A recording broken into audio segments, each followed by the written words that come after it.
હવે જે મિત્રો આપણે કોષ જોવાના છે તેને વિદ્યુત રાસાયણિક કોષ,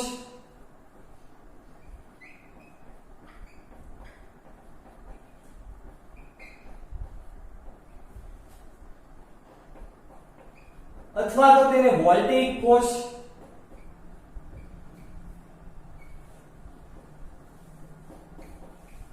અથવા તો તેને ડેનિયલ કોષ કહેવામાં આવે છે।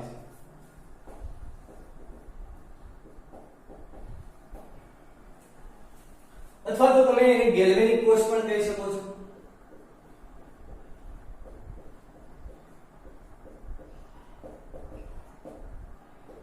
હવે મિત્રો વિદ્યુત રાસાયણિક કોષ તરીકે ઘણી બધી આપણે ધાતુના સળિયા છે લઈએ છીએ, પરંતુ અહીં વર્લ્ડ ફેમસ એક કોષ છે તેનું નામ છે ડેનિયલ કોષ। અને ડેનિયલ કોષમાં આપણે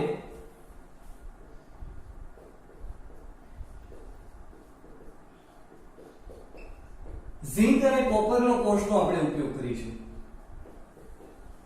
બીજા અન્ય કોષો પણ છે, જેમ કે ઝિંક અને કોપરનો કોષ આપણે લીધો, એવી રીતે એક્ઝામ્પલ આપણે લઈએ અન્ય કોષના પણ એક્ઝામ્પલ છે કોપર અને સિલ્વર નાઇટ્રેટનો કોષ, તેવી રીતે નિકલ અને સિલ્વર નાઇટ્રેટ, અને બીજું એક્ઝામ્પલ જોઈએ તો ઝિંક અને હાઇડ્રોક્લોરિક એસિડ વચ્ચે જે પ્રક્રિયા થાય છે, આવી રીતે અનેક કોષો પણ છે। પરંતુ અહીં આપણે ડેનિયલ કોષની વાત કરીએ છીએ તો અહીં કયો કોષ લઈશ? ઝિંક અને કોપરના કોષ વિશે આપણે ડિસ્કસ કરીશું। તો મિત્રો ચાલો હવે આપણે ડિસ્કસ કરીએ તેની રચના વિશે। જે ડેનિયલ કોષ છે તેની આપણે રચના જોઈએ। તો મિત્રો આ ડેનિયલ કોષ છે, તો સૌથી પહેલા આપણે અહીં ડેનિયલ કોષની રચના જોઈએ તો બે બીકર લેવામાં આવે,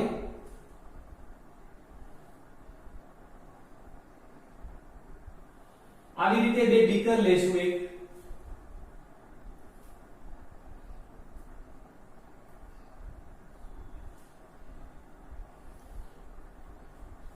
હવે આ બીકર જે છે તેમાં આપણે એના ક્ષારનું દ્રાવણ લેવાનું છે। જે પણ ધાતુનો સળિયો અહીં ડુબાડવામાં આવે, માનો કે અહીં ઝિંકનો સળિયો લેવામાં આવે તો તેને તેના ક્ષારના દ્રાવણમાં ડુબાડવામાં આવે,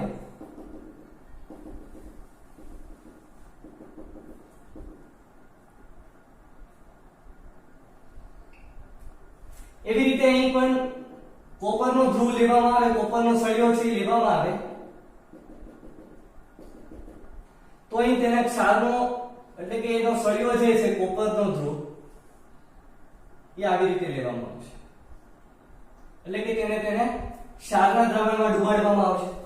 સૌથી પહેલા બે બીકર લીધા, આ જે છે તે ઝિંકનો સળિયો છે,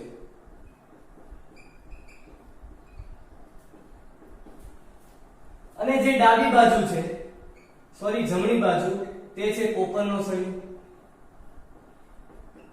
અહીં કોપરનો સળિયો લીધો છે એટલે કે કોપરનો ધ્રુવ લીધો છે તો અહીં તેના ક્ષારનું દ્રાવણ લેવાનું એટલે કે કોપર સલ્ફેટનું દ્રાવણ લેવાનું, જલીય દ્રાવણ। ત્યાર પછી અહીં ઝિંકનો સળિયો લીધો છે એટલા માટે અહીં કયું ક્ષારનું દ્રાવણ? ઝિંક સલ્ફેટનું દ્રાવણ લેવાનું।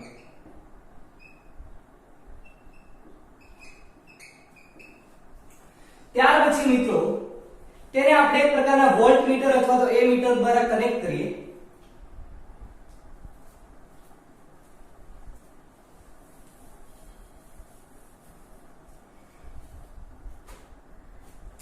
તેને આપણે કનેક્ટ કરીશું એક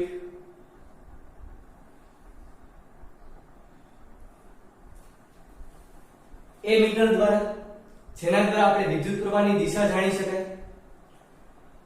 હવે મિત્રો તમે ધોરણ 10 માં અભ્યાસ કરી ચૂક્યા છો કે જ્યારે પણ ઝિંક અને કોપરની વાત કરવામાં આવે ત્યારે એક સક્રિયતા શ્રેણી છે, યાદ રાખવી પડશે। કેદારનાથ કા માલિક आलू जरा फीका पकाता है, हानिकारक है आप।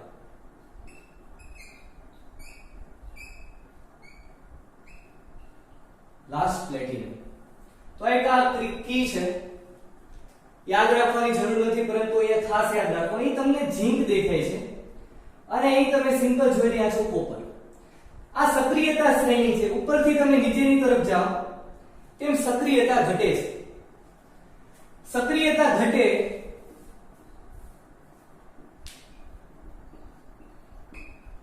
તો એનો સિમ્પલ મતલબ થાય કે ઝિંકની સક્રિયતા છે એ કોના કરતા વધારે છે? કોપર કરતા. તો અહીં જે ઝિંક લીધેલો છે તે ઇલેક્ટ્રોન વધારે ગુમાવવાની વૃત્તિ ધરાવે છે. અહીં ઝિંક છે તે ઇલેક્ટ્રોન ગુમાવશે અને મિત્રો આપણને ખબર છે કે ઇલેક્ટ્રોન ગુમાવે તેને શું કહેવામાં આવે? ઓક્સિડેશન. તો અહીં ઝિંક છે, અહીં લખું છું બરાબર, ઝિંક છે એક પ્રકારનું Zn2+ સાથે કેટલા ઇલેક્ટ્રોન મુક્ત કરશે? 2 ઇલેક્ટ્રોન્સ છે એ મુક્ત કરશે. હવે અહીંયા ઝિંક અહીંયા જે સળિયો લીધો છે આપણે એ પ્રકારના Zn2+ માં રૂપાંતરણ પામે છે. એટલે કે અહીં જે ઝિંક છે એનું વારંવાર ઓક્સિડેશન થાય છે. ઓક્સિડેશન થયા જ કરે છે અને Zn2+ માં એટલે કે ધન ચાર્જ એના દ્રાવણમાં રૂપાંતરણ પામે છે. અને જે ઇલેક્ટ્રોન્સ છે મુક્ત કરે છે તે અહીં વિદ્યુત ધ્રુવ ઉપર રહી જાય છે. એટલે કે અહીં આપણે દોરીએ કે ઇલેક્ટ્રોન્સ છે આવી રીતે વિદ્યુત ધ્રુવ ઉપર રહી જાય છે, ઝિંકના સળિયા ઉપર રહી જાય છે. અને અહીં મિત્રો તમે ખાસ જુઓ તો ઝિંક છે અહીંયા Zn2+ ની સાંદ્રતા દ્રાવણમાં છે એ વધતી જાય છે.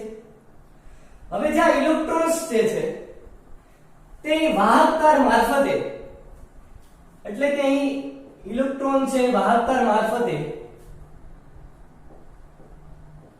એક પ્રકારના કયા અર્ધકોષ તરફ જશે?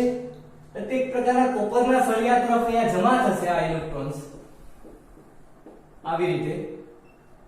હવે અહીં આપણે કયું દ્રાવણ લીધું છે? CuSO4 નું દ્રાવણ. હવે તમે સિમ્પલ જુઓ તો કોપરનો જે સળિયો છે એટલે કે વિદ્યુત ધ્રુવ ઉપર ઋણ ચાર્જ વધી રહ્યો છે. હવે જ્યારે મિત્રો ઋણ ચાર્જ વધે અને એ કોપર છે Cu2+ દ્રાવણ આયનમાં, અહીંયા જે Cu2+ આયન છે એ પ્રકારનું શું કરશે? આ જે વિદ્યુત ધ્રુવ છે, હવે અહીં ઇલેક્ટ્રોન્સ છે એનો મતલબ કે પ્રકારનો ઋણ ચાર્જ અને અહીંયાથી Cu2+ એટલે કે ધન અને ઋણ. હવે જે આ વિદ્યુત ધ્રુવ હોય તેને ઋણ આયન જે છે એ ઋણ આયન જે છે વિદ્યુત ધ્રુવ એ આ કોપર 2+ આયન એટલે કે Cu આયન થી ડાયરેક્ટ ચીપકી જાય છે. એટલે કે અહીંયા ચીપકવાનું શરૂઆત કરી દે છે. અહીંયા Cu2+ ને તો એ જ જોતું હતું કારણ કે અહીંયા ઇલેક્ટ્રોન્સ છે ઋણ ચાર્જ આવ્યો તો ધન ચાર્જ છે તેને તરત આકર્ષી જવાનો છે. એટલે કે કોપર છે એ ઋણ આયન ચાર્જ છે તેને જુએ છે અને તરત ત્યાં ચીપકી જાય છે. એટલે કે કોપર 2+ છે અહીં ટૂંકમાં શું થાય છે? અહીંયા જે આખો ઇલેક્ટ્રોન્સ છે જે આ વિદ્યુત ધ્રુવ છે કોપરનો જે સળિયો છે તેમાં જમા થાય છે. એટલે કે આ બાજુ તમે જુઓ તો હવે અહીંયા ઇલેક્ટ્રોન્સ જે આવ્યા, અહીં જે ઇલેક્ટ્રોન્સ જે ઝિંક દ્વારા જે ઉત્પન્ન થયા તે પ્રકારના વાહકતાર મારફતે અહીં કોપરનો સળિયો છે તે પ્રકારના ઇલેક્ટ્રોન સ્વીકારે છે. એટલે કે અહીં Cu2+ 2 ઇલેક્ટ્રોન સ્વીકારશે અને શેમાં રૂપાંતરણ પામશે? કોપર ધાતુમાં રૂપાંતરણ પામશે. આનો મતલબ એવો થયો કે અહીં ધીરે ધીરે ઝિંક ધાતુના જે સળિયાનું જે વજન છે તે ઘટે છે ડાબી બાજુ અને જમણી બાજુ કોપરના સળિયાનું વજન વધે છે. તો અહીં આપણે લખી નાખીએ કે ઝિંકના સળિયાનું વજન ઘટે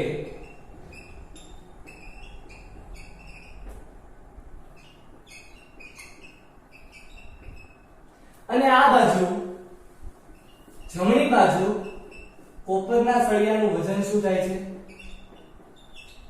વધે છે.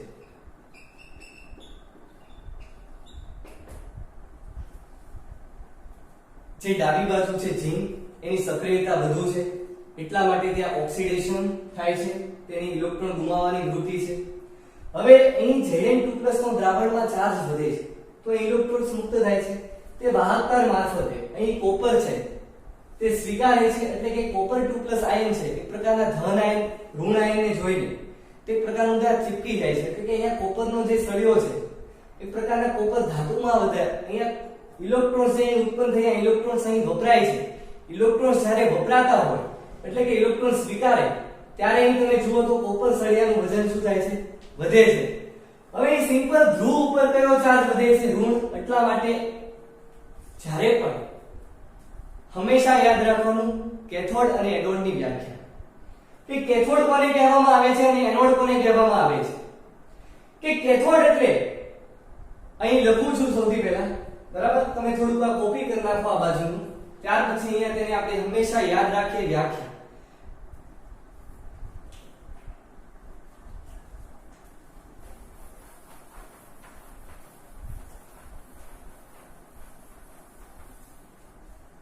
અહીં મિત્રો ખાસ ધ્યાન રાખજો એનોડ અને કેથોડ ની વ્યાખ્યા, કે એનોડ એટલે હું ઘણા બધા વિદ્યાર્થીઓ એનોડ ની સાઇન યાદ રાખતા હોય છે કે એનોડ એટલે કે ઋણ ધ્રુવ હોય તેને આપણે એનોડ કહેવાય, કેથોડ એટલે કે તેને ધન ધ્રુવ હોય તેને આપણે કેથોડ કહેવામાં આવે છે. નહીં મિત્રો, એનોડ ઉપર હંમેશા ઓક્સિડેશન. શું થાય? હંમેશા ઓક્સિડેશન. અને કેથોડ હંમેશા શું થાય? રિડક્શન. તો અહીં ઝિંક છે એ Zn2+ માં એટલે કે ઇલેક્ટ્રોન ગુમાવે છે અને અહીં કોપર જેટલા એના ઇલેક્ટ્રોન જેટલા ઉત્પન્ન થયા તે કોપર ડાયરેક્ટ સ્વીકારી લે છે. તો અહીં કોપર છે એ શું બનશે? અહીં ઝિંક છે એનોડ અને અહીં કોપર શું બનાવશે મિત્રો? કેથોડ. હવે આપણે એની સાઇન વિશે ડિસ્કસ કરીએ. અહીં જુઓ Zn2+ માં રૂપાંતર પામે એટલે કે ધ્રુવ ઉપર માઈનસ ચાર્જ વધે છે, એટલા માટે અહીં એનોડ ઉપર ઋણ ધ્રુવ અને કેથોડ ઉપર તમે જુઓ સિમ્પલ તો કયો ચાર્જ આવશે? ધન ચાર્જ આવશે. હવે મિત્રો આપણે ડિસ્કસ કરીએ કે હવે જો આ એક આખું જે સેટઅપ જે તૈયાર થયું છે વિદ્યુત રાસાયણિક કોષનું, આને કહેવામાં આવે ઝિંકનો અર્ધકોષ. કારણ કે અહીંયા ઝિંકનો સળિયો છે એના ક્ષારના દ્રાવણમાં ડુબાડેલો છે. અને આને કહેવામાં આવે કોપરનો અર્ધકોષ, કારણ કે કોપરનો સળિયો કોપરના ક્ષારના દ્રાવણમાં ડુબાડવામાં આવ્યો છે. હવે આપણે આનું નામ શું યાદ રાખીશું? તો એક મેથડ છે કે જે અહીંયા તમને ડાબી બાજુ જે દેખાય છે તેને આપણે લોન મેથડ યુઝ કરીશું. કેવી મેથડ? લોન. હમણાં તમને આનો મતલબ સમજણ પડશે સિમ્પલ. અને ત્યાર પછી જે જમણી બાજુ છે તેનું આપણે નામ રાખીશું RkRp. હવે જે ડાબી બાજુનો જે સળિયો છે એટલે કે હું ઝિંકની વાત કરું છું. હવે એક પરંપરાગત મેથડ છે કે હંમેશા એનોડ છે ડાબી બાજુમાં લેવામાં આવે છે, પરંતુ એવું હોતું નથી. છતાં પણ એવું માનવામાં આવે છે એટલે આપણે રાખીએ કે જે ડાબી બાજુ ઝિંકનો અર્ધકોષ છે તો અહીંયા આને આપણે ડાબા અર્ધકોષ કહેવામાં આવે છે. શું કહેવામાં આવે છે? ડાબા અર્ધકોષ. અથવા તો ઝિંક ઉપર શું થાય છે? ઝિંકનું ઓક્સિડેશન એટલે કે એનોડ ઉપર તો ઓક્સિડેશન જ થાય, એટલા માટે તેને કહેવામાં આવે છે ઓક્સિડેશન અર્ધકોષ. શું કહેવામાં આવે છે? ઓક્સિડેશન અર્ધકોષ. ત્યાર પછી મિત્રો ઘણા બધા નામ છે, બરાબર? આપણે એક એક ડિસ્કસ કરીએ. ત્યાર પછી તેને કહેવામાં આવે એનોડ અર્ધકોષ અને ફાઇનલી ઋણ અર્ધકોષ.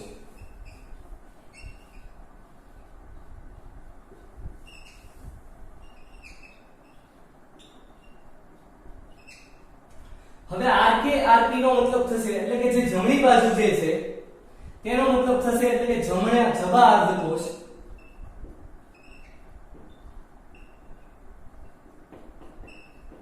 ત્યાર પછી કોપર છે બે ઇલેક્ટ્રોન સ્વીકારે છે એટલા માટે તેનું રિડક્શન થાય છે, એટલા માટે કહેવામાં આવે રિડક્શન અર્ધકોષ.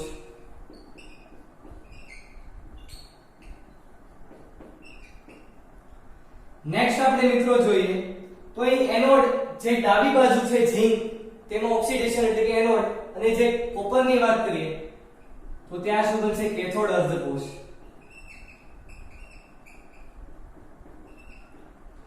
હવે ઋણ અર્ધકોષ આ બાજુ ઋણ અર્ધકોષ, અને જે આપણે કેથોડ એટલે કે કોપરના સળિયાની વાત કરીએ તે કેવો અર્ધકોષ છે? ધન અર્ધકોષ. તો અહીં એટલી આવી રીતે આપણે ડિવાઈડ કરી શકીએ કે જે ડાબી બાજુ છે ડાબા અને જમણી બાજુ છે તે જબા. ત્યાર પછી આને એનોડ અર્ધકોષ અને આને કેથોડ અર્ધકોષ. એનોડ ઉપર હંમેશા ઓક્સિડેશન થાય તો ઓક્સિડેશન અર્ધકોષ અને સામે રિડક્શન અર્ધકોષ, અને તેની ઉપર ઋણ અર્ધકોષ કારણ કે ઋણ ચાર્જ વિદ્યુત ધ્રુવ પર ઇલેક્ટ્રોન્સ ફરે છે, અને સામે શું આવશે? ધન અર્ધકોષ. હવે મિત્રો અહીંયા જે લોન લખ્યું છે એક શોર્ટ ટ્રિક છે કે L નો મતલબ થશે લેફ્ટ એટલે કે ડાબી બાજુ, O નો મતલબ થશે ઓક્સિડેશન, A નો મતલબ થશે એનોડ અને N નો મતલબ થશે ઋણ ચાર્જ. એટલે કે ડાબી બાજુ ઓક્સિડેશન થાય, એનોડ આવે અને કયું આવે? ઋણ ચાર્જ. ત્યાર પછી Rk Rp નો મતલબ થશે રાઈટ એટલે કે જમણી બાજુ, K નો મતલબ થશે કેથોડ, પછી R નો મતલબ થશે રિડક્શન અને P નો મતલબ થશે ધન ચાર્જ એટલે કે પોઝિટિવ ચાર્જ. તો આ મિત્રો શોર્ટ ટ્રિક્સ અને કઈ રીતે આપણે ZnSO4 ની બાજુ ઝીંકના સળિયાનું વજન ઘટે છે એટલે કે ઓક્સિડેશન થાય છે અને કોપરના સળિયાનું જે વજન છે તે વધે છે અને તે ઇલેક્ટ્રોન્સ છે ડાયરેક્ટલી સ્વીકારી લે છે. ત્યાર પછી મિત્રો શાંતિથી નોટ્સ બનાવો કારણ કે આ ચેપ્ટર ખૂબ જ અગત્યનું છે અને ખૂબ જ સહેલું પણ છે. તમે આ કોન્સેપ્ટ થી સમજશો, સારી રીતે સમજશો તો આ દરેક વસ્તુ છે એ તમારા માઇન્ડમાં છે ફિટ થશે અને તમને વ્યવસ્થિત રીતે સમજાશે. એટલા માટે આ શાંતિથી લખો, દરેક વસ્તુ વિશે ચોક્કસ અભ્યાસ કરો. ત્યાર પછી નેક્સ્ટ આપણે આમાં જે વિદ્યુત રાસાયણિક કોર્સ છે આપણો બાકી છે તો એ ડિસ્કસ કરીએ.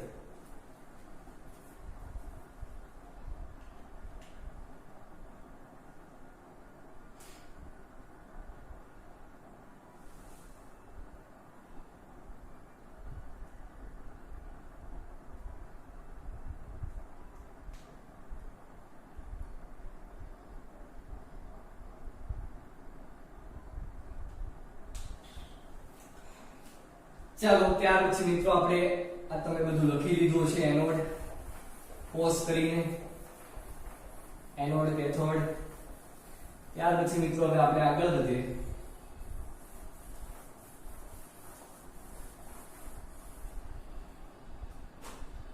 હવે મિત્રો અહીં તમે જોઈ રહ્યા છો કે ઇલેક્ટ્રોન્સ નું વહન જે છે એ કઈ બાજુથી કઈ તરફ થઈ રહ્યું છે? ઝિંક થી કોપર તરફ થાય છે.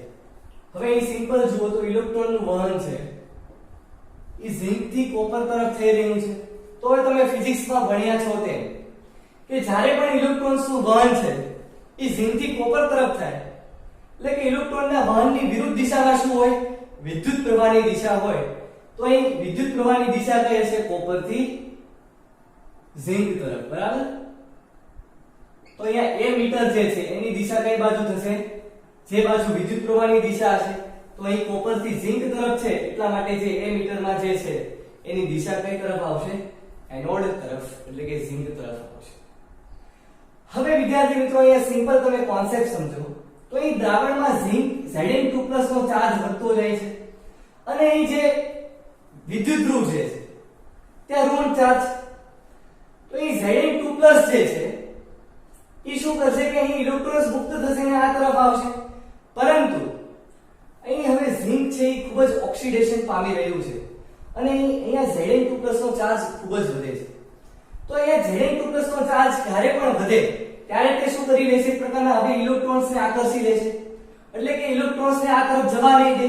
હવે ઇલેક્ટ્રોન્સ છે આ તરફ નહીં આવે તો અહીં પણ શું થાય છે? જુઓ અહીંયા SO4 છે એનો ચાર્જ વધે છે. દ્રાવણમાં કોનો ચાર્જ વધે છે? SO4 નો ચાર્જ વધે છે એટલે કે ઋણ ચાર્જ વધે છે. તે પણ શું કરશે? એક પ્રકારના ઇલેક્ટ્રોન્સ છે તે બંને વચ્ચે અપાકર્ષણ થશે. શું થશે? અપાકર્ષણ. અને કોપર 2+ છે તેને આકર્ષી લેશે એટલે કે ઇલેક્ટ્રોન્સ ને પોતાની પાછી અહીં જે આવતા હતા તેની વિરુદ્ધ દિશામાં પાછા મોકલશે. તો એ સિમ્પલ અહીંયા લખું છું કે અહીં થાય છે શું કે દ્રાવણમાં Zn2+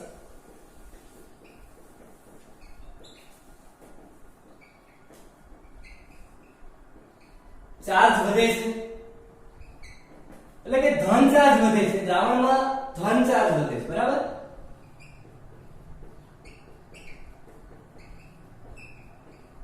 દ્રાવણનો ધન વીજભાર વધે છે. હવે મિત્રો એટલા માટે તે ઇલેક્ટ્રોન્સ છે તેને આકર્ષી લે છે. તેથી તે ઇલેક્ટ્રોનને આકર્ષે છે. હવે ઇલેક્ટ્રોનને આકર્ષે છે એટલા માટે ઇલેક્ટ્રોન્સ તો મુક્ત થવાના નથી. ઇલેક્ટ્રોન મુક્ત નહીં થાય તો વિદ્યુત પ્રવાહ પણ નહીં વહે.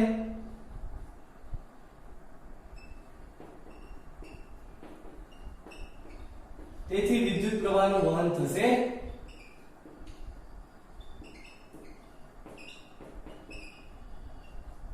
અને વિરુદ્ધમાં જો કોઈ પ્રોસેસ થાય છે, હવે દ્રાવણમાં SO4 છે તેનો ચાર્જ વધે છે કારણ કે કોપર 2+ તો અહીંયા ચીપકી જાય છે, તો હવે વધે શું દ્રાવણમાં SO4 એટલે અહીંયા આપણે લખીએ કે SO4 નો ચાર્જ દ્રાવણમાં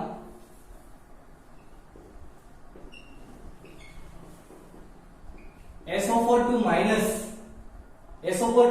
છે એટલે કે ઋણ વીજભાર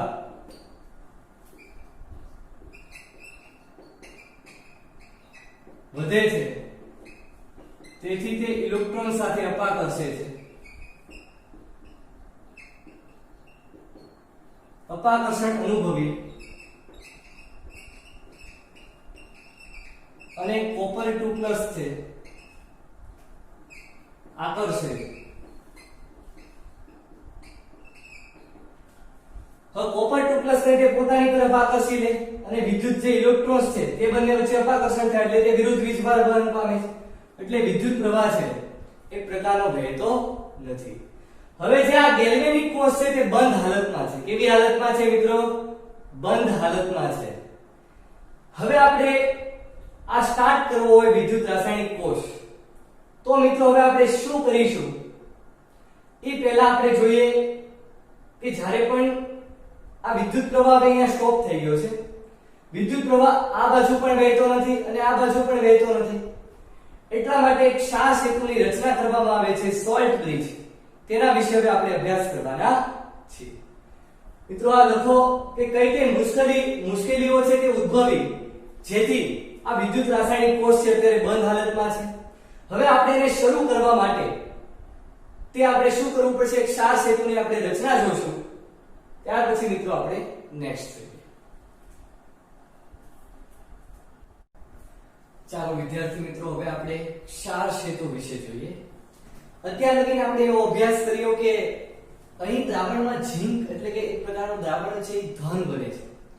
વધારે ધન બનવાથી ઇલેક્ટ્રોન્સ છે પોતાની તરફ છે આકર્ષી લે છે, એટલે કે ઇલેક્ટ્રોન્સ છે હવે એ ભાગીને તો આવવાના નથી આ સાઈડ, એટલા માટે હવે શું થાય છે કે વિદ્યુત પ્રવાહ છે અટકી જાય છે અને આ સાઈડ SO4 એટલે કે એક પ્રકારનો ઋણ ચાર્જ દ્રાવણમાં વધી જાય. હવે ઋણ ચાર્જ વધી જાય તો અહીંયા જે કોપર 2+ હતો એની વધારે આકર્ષી લે છે, ઇલેક્ટ્રોન આ બંને વચ્ચે ઋણ ચાર્જ વચ્ચે એક પ્રકારનું અપાકર્ષણ થાય છે અને અહીંયાથી ઇલેક્ટ્રોન છે આ તરફ આવે છે. એટલે એક પ્રકારનો આપણો જે વિદ્યુત રાસાયણિક કોષ છે અત્યારે બંધ સ્થિતિમાં છે, પરંતુ જો વિદ્યુત પ્રવાહ મારે શરૂ કરવો હોય તો એક સૌથી પહેલા આપણે જોઈએ ક્ષાર સેતુ વિશે અભ્યાસ કરીએ. તો એ મિત્રો આપણે ડિસ્કસ કરીએ ક્ષાર સેતુ શું છે.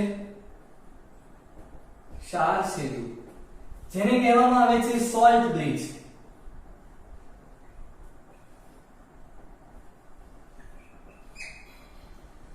હવે આ ક્ષાર સેતુ છે તે એક યુ આકારની નળી છે.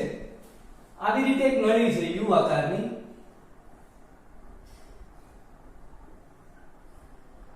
અને તેમાં એક પ્રકારનું નિષ્ક્રિય વિદ્યુત વિભાજ્ય દ્રાવણ. સૌથી પહેલા આપણે અહીંયા લખીએ યુ આકારની નળી છે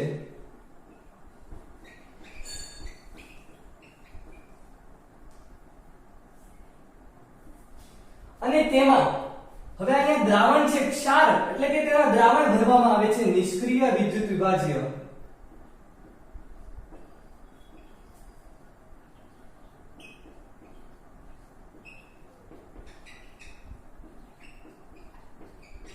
નિષ્ક્રિય વિદ્યુત વિભાજ્ય દ્રાવણમાં તમે ભરી શકો અંદર KCl potassium chloride, ammonium chloride, KNO3, K2SO4 અને બીજું છે બરાબર, એટલે એક્ઝામ્પલ. અને ત્યાર પછી અગર જેલ પ્રકારનું મિશ્રણ છે ભરવામાં આવે છે. અગર જેલ પ્રકારનું મિશ્રણ એટલે કે એવો લોટ ટાઈપ આપણે જે આટો જેને કહેવામાં આવે, અને ખાસ કરીને જે અંદર જે ભરવામાં આવે એક પ્રકારનું પેસ્ટ સ્વરૂપે ભરવામાં આવે છે બરાબર, પેસ્ટ સ્વરૂપે. અહીં હવે આપણે જોઈએ તો K+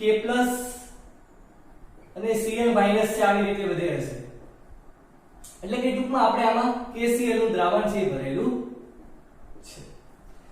હવે જે આ U આકારની નળી જે છે એ આ બંને દ્રાવણો છે તેને વચ્ચે એક પ્રકારની આવી રીતે જોડવામાં આવે, બરાબર? તો અહીંયા U આકારની નળી છે આપણે જોડી દઈએ.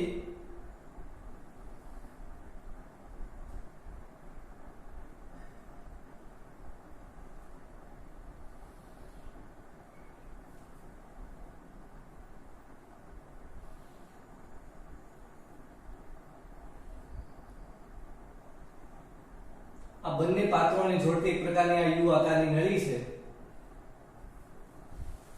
અને અહીંયા તેને આપણને ખ્યાલ છે, માનો કે અહીંયા KCl નું ક્ષાર સેતુમાં દ્રાવણ ભરેલું છે, બરાબર? ક્ષાર સેતુ અહીંયા KCl નું દ્રાવણ છે આપણે ભરી નાખ્યું છે. હવે તેને અહીંયા કોટન વૂલ વડે ફિટ કરવામાં આવે છે, બરાબર? અહીંયા તમે એમ લખી શકો, ગ્લાસ વૂલ પણ લખી શકો.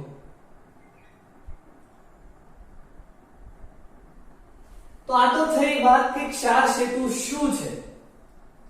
હવે આપણે તેનું કાર્ય જોઈએ કે ક્ષાર સેતુ શું કાર્ય કરે છે, એ વધારે મહત્વનું છે. તો હવે ક્ષાર સેતુનું આપણે કાર્ય જોઈએ. તો અહીં ઝિંક 2+ મારે આ દ્રાવણ છે એ શરૂ કરવો છે, એટલે કે એમાં વિદ્યુત પ્રવાહ છે એમાં મારે સ્ટાર્ટ કરવું છે. તો અહીં જે બંધ પડ્યો છે અહીં ઝિંક 2+ છે, એટલે કે અહીં ધન ચાર્જ વધ્યો છે. જે ડાબી બાજુ છે એનોડ છે તેમાં ધન ચાર્જ વધ્યો છે અહીં,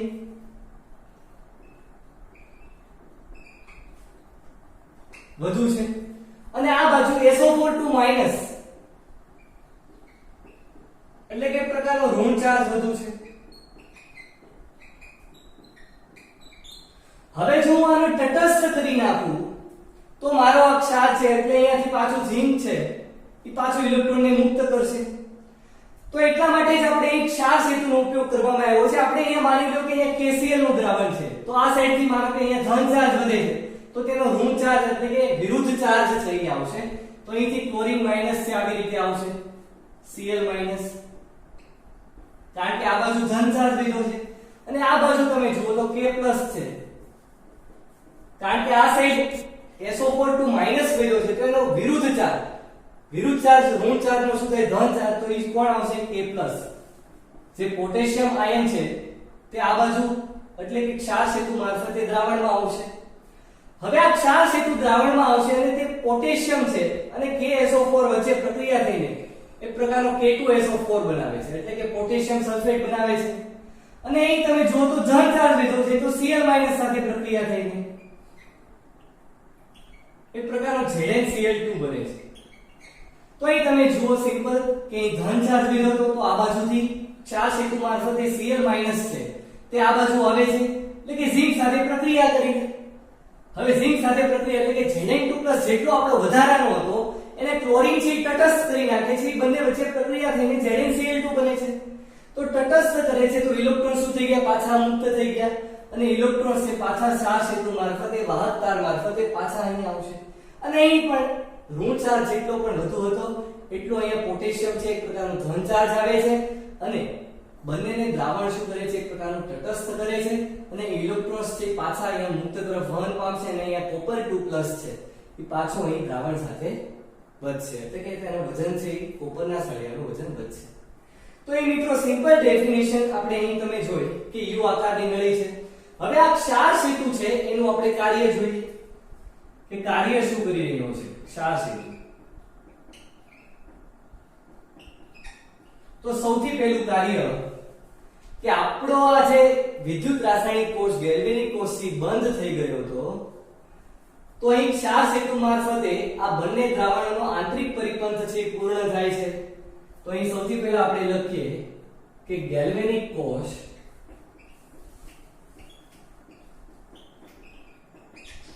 કોષનો આંતરિક પરિપથ પૂર્ણ થાય છે. ત્યાર પછી મિત્રો આપણે નેક્સ્ટ મુદ્દો જોઈએ. તો મેં તમને કીધું એમ કે વીજ તટસ્થતા જાળવી રાખે છે, દ્રાવણોને જોડાણ કરે છે, બંને દ્રાવણોના જોડાણથી એક પ્રકારનું વીજ તટસ્થતા છે તે જાળવી રાખે વીજ તટસ્થતા જાળવી રાખે છે।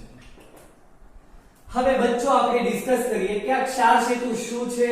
ક્ષાર સેતુનું આપણે કાર્ય જોયું કે તેમાં નિષ્ક્રિય વિદ્યુત વિભાજ્ય દ્રાવણ ભરવામાં આવે છે।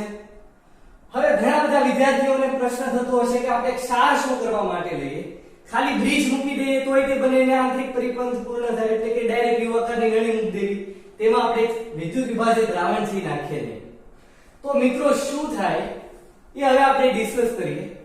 સૌથી પહેલા તમે આ લખી નાખો કે ક્ષાર સેતુ છે એ શું છે અને એનું ઇમ્પોર્ટન્ટ કે ક્ષાર સેતુ કાર્ય શું કરે છે। એક પ્રકારનો આંતરિક પરિપંથ પૂર્ણ કરે છે અને દ્રાવણને જોડવાથી એક પ્રકારની વીજ તટસ્થતા જાળવી રાખે છે।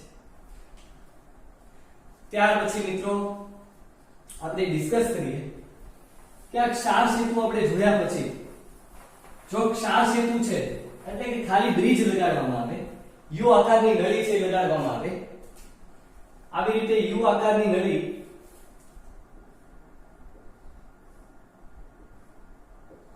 લગાડવામાં આવે ખાલી, તો શું થાય।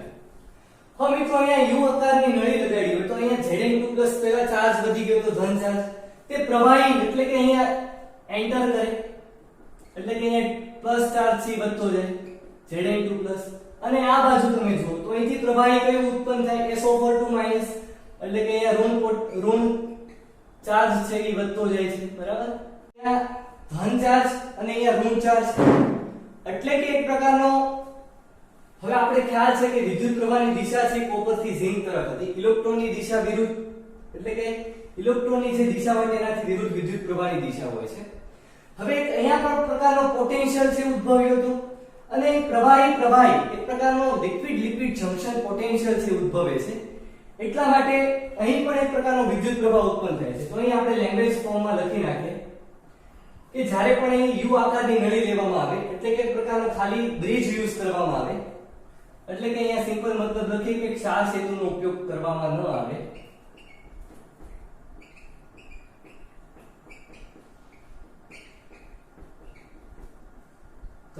નહીં, ત્યારે હવે અહીંયા ઋણ એટલે કે લિક્વિડ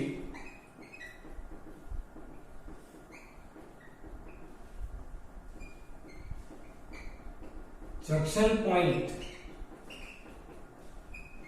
એક પ્રકારનો ઉત્પન્ન થાય છે,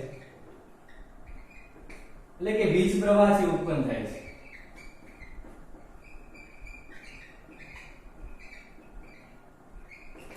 હવે મિત્રો સિમ્પલ જુઓ તો એક દિશા છે વિદ્યુત પ્રવાહની આવી રીતે છે અને અહીંથી આવી રીતે વિદ્યુત પ્રવાહની દિશા આ તરફ થાય છે, એટલે કે એક વિદ્યુત પ્રવાહની દિશા આ બાજુ જાય છે, એક બીજાની વિદ્યુત દિશા છે આવી રીતે આવે છે, એટલે કે વિદ્યુત પ્રવાહની દિશા સામે આવી જાય છે। જ્યારે પણ મિત્રો સામે આવી જાય ત્યારે એક પ્રકારનો જે આ ફોર્સ છે તેને નુકસાન થવાની સંભાવના વધે છે, એટલે કે એક પ્રકારનો બ્લાસ્ટ પણ થઈ શકે છે અને ફાટી પણ જઈ શકે છે। એટલા માટે અહીં જંકશન પોટેન્શિયલ ઉદ્ભવે છે જ્યારે આપણે ક્ષાર સેતુનો ઉપયોગ કરતા નથી ત્યારે, એટલા માટે આપણે અહીં ક્ષાર સેતુનો ઉપયોગ કરવો જરૂરી છે। એક યુ આકારની નળી અલગ ઝેરી પ્રકારનું મિશ્રણ અને તેમાં વિદ્યુત વિભાજ્ય દ્રાવણ એટલે કે નિષ્ક્રિય વિદ્યુત વિભાજ્ય દ્રાવણ ભરવામાં આવે ત્યારે બંનેને તટસ્થ કરી નાખે છે અને એક પ્રકારનું શું કરે છે, જે આપણો જે કોષ છે એ આપણો બંધ હાલતમાં હતો, એટલે કે વિદ્યુત પ્રવાહ સ્ટોપ થઈ ગયો હતો, તો તેને શું કરી નાખે છે, સ્ટાર્ટ કરી નાખે છે।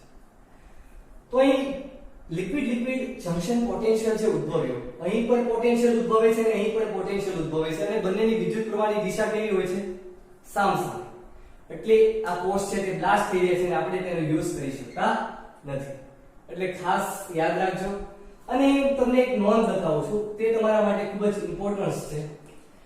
હવે જે આ નિષ્ક્રિય વિદ્યુત વિભાજ્યનું દ્રાવણ જે છે KCl, એ નિષ્ક્રિય શા માટે લેવામાં આવે છે? નિષ્ક્રિય મિત્રો એટલા માટે લેવામાં આવે છે કે તે કોઈની સાથે પ્રક્રિયા કરતું નથી, બરાબર। અને બીજી એની મહત્વની વાત કે નિષ્ક્રિય વિદ્યુત વિભાજ્ય દ્રાવણ, નિષ્ક્રિય વિદ્યુત વિભાજ્ય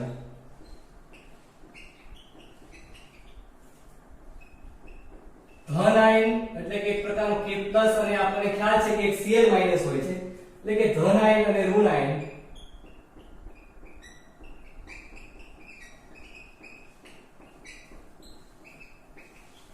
ઝડપમાં તફાવત સમાન હોવો જોઈએ.